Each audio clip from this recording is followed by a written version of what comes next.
Hello and welcome to Concept Clarity. This is the circle part 2. I request you to please watch the previous part so that you understand in continuity.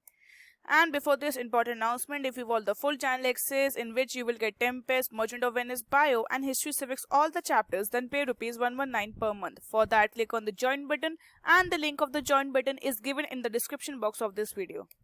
Don't forget to follow us on Insta and Facebook for daily updates.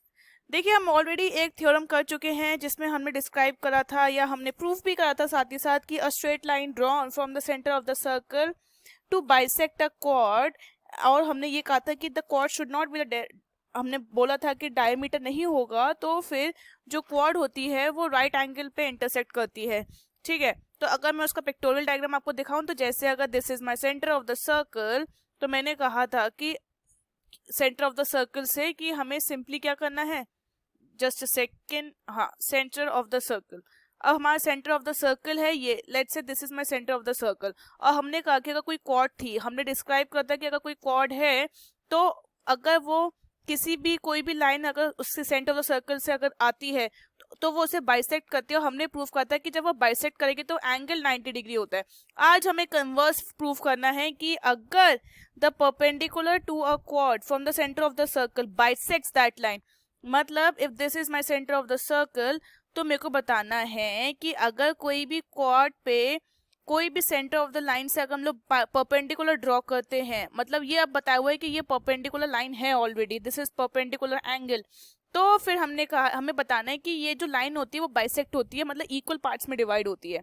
तो उसके लिए हमें क्या करना पड़ेगा, मतलब हम लोग क्या करते हैं, चलो उसको पहले नेमिंग दे लेते हैं, ओ ए, इसको बी ले लीजिए और इसे पी ले लीजिए, चलो ठीक है।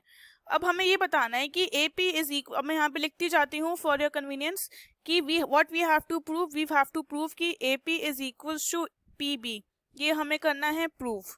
ओके, ये हमें प्रूफ करना है, और साथ ही साथ हमें गिवन है, अब हमें गिवन क्या है कि ओ इज द सेंटर और उसके बाद O P is perpendicular to A B, ये हमें दिया हुआ है, this is what, this is given to us. अब हमें क्या करनी है, प्रूविंग। तो अब देखते जाओ, इट्स वेरी इजी। ओके, तो हम अब प्रूविंग में स्टार्ट करते हैं सोल्यूशन से, और let me change the ink for the visibility of the solution. Okay, तो अब मैंने पहले यहाँ लिखूंगी कि कंस्ट्रक्शन, कि मैंने कंस्ट्रक्शन क्या क्या करा है। I will drawing O A join करेंगे और we have to join O A and O B को हम ज्वाइन करेंगे। सो दिस इज माई ओ ए, मैंने इधर ओ ए को ज्वाइन करा और मैंने यहाँ पे ओ बी को ज्वाइन कर दिया। This is my construction part. अब आइए हम लोग अब प्रूफ करना शुरू करते हैं कि आखिर होगा क्या। तो सबसे पहले हमें क्या करना पड़ेगा, इट इज ऑलरेडी नोन कि ए ओ ए या A O is equal to O B. Why? Because we know that they are the radius of the circle. तो रेडियस होता है तो हमेशा इक्वल होता है, ठीक है। फिर उसके बाद O P is equal to O P, क्यों? क्योंकि ये कॉमन है दोनों ट्राइंगल्स में।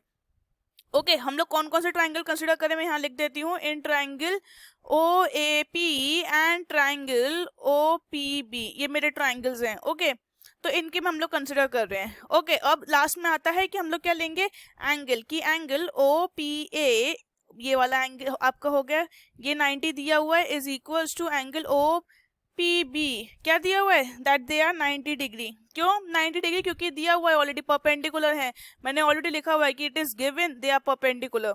ओके, अब फिर हम लोग क्या कहेंगे कि सिंपल, कि अब इससे हमें तीन प्रॉपर्टीज मिल गई, तो हमें क्या मिल गया, साइड एंगल साइड, सी साइड, साइड हो गया, एंगल हो गया, और फिर से एक और साइड हो गई, ऐसे से कह सकते हैं हम लोग, ठीक है। तो फिर ये क्या हो जाएंगे, triangle will be congruent, O A P is congruent to triangle O P B. Okay, ये हमारी कॉन्करेंसी प्रूफ हो गई। अब सिंस हमें कॉन्करेंसी प्रूफ हो चुकी है तो हम लोग कह सकते हैं, सिंस वी नो कि triangle O P A is congruent to triangle O P B, तो बाय प्रॉपर्टी क्या हो जाएगा, it will be by property that congruent parts of the triangle are also congruent, हमें पता है, तो इसलिए हम लोग कह देंगे कि A P is equal to P B, A P is equal to P B, क्योंकि concurrent parts of a concurrent triangles are also concurrent, hence proved.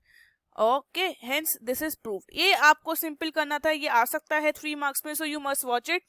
अब एक बार मैं और बता देती हूँ एक्चुअली में हुआ क्या। ये हमारा सॉरी सर्कल थोड़ा वैसा हो गया, दिस इज माई सर्कल, अगर सर्कल से हम कोई भी co-ord, this is my centre, अगर हमें ये दिया था कि ये 90 डिग्री हमें प्रूफ करना था, ये बाइसेक्ट करती है मतलब इक्वल पार्ट में, तो हमने बस सिंपली क्या करा, इसको कॉमन ले लिया, 90 90 गिवन है, ये रेडियस है, सेम होता है। तो देखिए अब जब ट्राइंगल कॉन्करेंट है तो उनके ये साइड्स भी क्या हो जाएंगे, कॉन्करेंट हो जाएंगे, बिकॉज हमने प्रॉपर्टी पढ़ी हुई है सिमिलैरिटी में कि congruent parts of the triangle are also concurrent.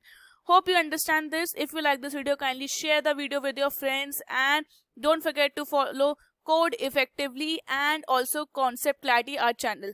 If you like this video, please go and share. Thank you for watching.